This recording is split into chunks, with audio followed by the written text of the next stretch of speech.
আমি আপনি এরকম নিয়ত করব না যে আমাদের দিব্য দৃষ্টি খুলে যাবে সাধন করলে, আমাদের আত্মার মুক্তি হয়ে যাবে, বা কেউ বলতেছে যে আমরা শ্রেষ্ঠ বেহেশতে পৌঁছে যাব। নাউজুবিল্লাহ, এরকম কোনো আশা করবেন না।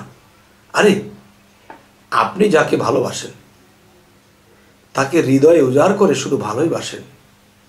যদি আপনি তার কাছে বলেন আমাকে তুমি এই জিনিসটা দাও, সেই জিনিসটা দাও, তখন সে কিন্তু বলবে সে মনে হয় এসব পাওয়ার জন্যই সে আমাকে ভালোবাসে।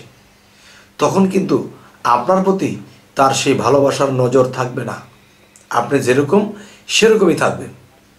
তাই বলবো কি যে আমার দিব্য দৃষ্টি আল্লাহ খুলে দেবে, দরকার নেই। আমার আত্মার মুক্তি করে দেবেন, দরকার নেই। হে আল্লাহ, হে রাসূল, আমি আপনাকে চাই।